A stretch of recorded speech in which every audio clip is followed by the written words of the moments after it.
اس کی آزمائشوں پہ پورا اترو، وہ اپنے وعدوں پہ پورا اترے گا، اور جو جلد بازی نہیں کرتے اللہ نے ان سے وعدہ کر رکھا ہے کہ صبر کرنے والوں کو ان کا اجر بے حساب دیا جائے گا۔ تو پھر دعا کرتے رہو، تمہاری کون سی دعا تمہیں کون کی منزل تک لے جانے کے لیے اللہ نے چن رکھی ہو تم یہ کبھی نہیں جان سکتے۔ پھر اللہ تمہارا صلہ بھیجتا ہے اسی شکل میں جسے تم نے کھو دیا تھا۔ یقین کی ساری راہیں بند کر کے ہی اللہ دیکھتا ہے کہ کتنا یقین رکھتے ہو، تو اللہ بھی تمہیں عطا کرنے کے لیے پھر وہ دروازے کھولتا ہے جن کا تمہاری نظر میں کوئی وجود نہیں ہوتا۔ تمہارے یقین کا امتحان ہمیشہ تمہارے ڈر سے شروع ہوتا ہے، اور پھر جب تم بند راستوں کے باوجود بھی مانگنا نہیں چھوڑتے اور صبر سے اللہ کے معجزوں کا انتظار کرتے ہو، پھر ہی اللہ تمہارا صلہ بھیجتا ہے۔ وہ ہر اس چیز سے تمہاری آزمائش کرتا ہے جسے کھونے سے تم ڈرتے ہو۔ اللہ تمہیں تمہارے خوف سے آزماتا ہے۔ امی جان کہتی ہیں آگے کیا ہوگا اور کیا نہیں، ہمیں یہ نہیں سوچنا چاہیے، ہمیں بس اللہ سے اچھے کا گمان رکھنا ہے، اور یہ یقین رکھنا ہے کہ جس نے اب تک مدد کی ہے وہ آگے بھی مدد کرے گا۔ اور میرے خیال سے ہم سب کو یہی سوچنا چاہیے۔ تہجد کی دعاؤں کے لیے تو 7 آسمانوں کے پردے اٹھا دیے جاتے ہیں، اور پھر اللہ ایسے معجزے کرتا ہے جو نہ کبھی زمین والوں نے دیکھے ہوتے ہیں نہ آسمان والوں نے۔ اللہ کے منصوبے تمہیں لاجواب کر دیں گے، اللہ کے معجزے تمہیں حیران کر دیں گے، اور پھر وہ دن بھی آئے گا جب تم مسکرا کے کہو گے کہ اللہ نے میرا دل ایسے مطمئن کر دیا جیسے میں سوچ بھی نہیں سکتا تھا۔ اللہ کو بے ترتیب دعائیں بہت پسند ہیں، کیونکہ تب زبان نہیں دل بولتا ہے، اور دل کی بولیاں عرش والے سے بہتر اور کون سمجھ سکتا ہے۔ معجزے گنہگاروں کے لیے بھی ہوتے ہیں، وہ گنہگار جن کے گناہوں کی ندامتیں انہیں جائے نماز تک لے آتی ہیں۔ وہ دلوں کو بدلنے والا رب ہے، وہ ان قریب تمہارا دل بھی بدل دے گا۔ صبر معجزوں سے پہلے کی آزمائش ہوتی ہے۔ اس راہ توکل میں اب وہ مقام آئے گا جہاں تم صرف سوچو گے اور تمہارا اللہ معجزے کر دکھائے گا۔ اللہ تمہارا نصیب مٹا بھی سکتا ہے اور دوبارہ بنا بھی سکتا ہے۔ ناممکن صرف تمہارے لیے ہے، اللہ تو جب چاہے جو چاہے سب کر سکتا ہے۔ تدبیریں بھی اللہ کی تدبیروں کے سامنے ہار جاتی ہیں۔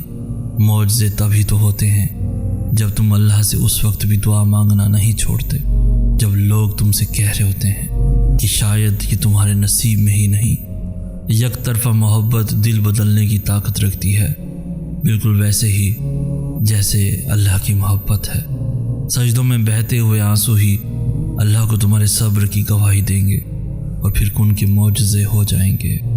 یا اللہ مجھے میری پسند سے نواز دے، اور یا اللہ مجھے اپنی رضا میں مطمئن کر دے۔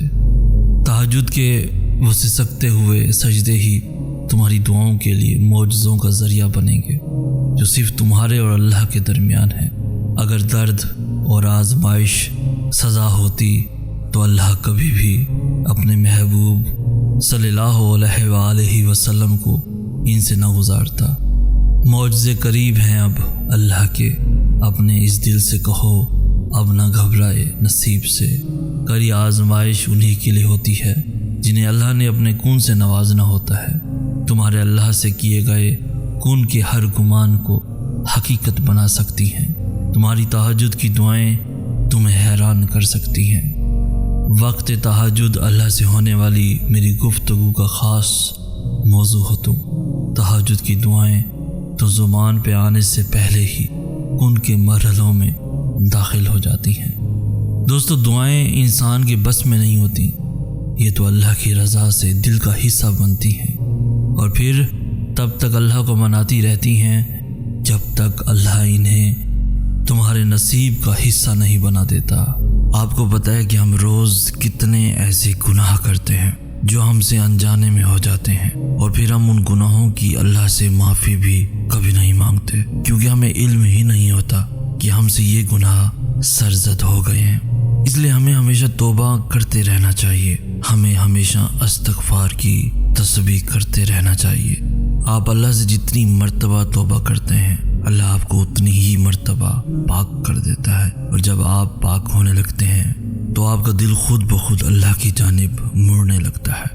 ہماری اللہ سے دوری کی سب سے بڑی وجہ ہمارے گناہ ہی ہوتے ہیں۔ گناہ انسان کو اندھا کر دیتے ہیں اور پھر اسے نہ تو رب دکھائی دیتا ہے اور نہ ہی وہ یہ سمجھ پاتا ہے کہ وہ اپنے ساتھ کتنا بڑا ظلم کرنے جا رہا ہے۔ تو بس جب بھی موقع ملے سوتے بیٹھتے اٹھتے جاگتے اللہ سے اپنے گناہوں کی معافی طلب کیا کریں۔ رسول اللہ صلی اللہ علیہ وآلہ وسلم نے فرمایا کہ اللہ اپنے بندے کی توبہ سے اس شخص سے بھی زیادہ خوش ہوتا ہے جس نے کسی بھی جگہ پڑاؤ کیا ہو، اس کے ساتھ اس کی سواری بھی ہو اور اس پر کھانے پینے کی چیزیں موجود ہوں، وہ سر رکھ کر سو گیا ہو اور جب بیدار ہوا ہو تو اس کی سواری غائب ہو۔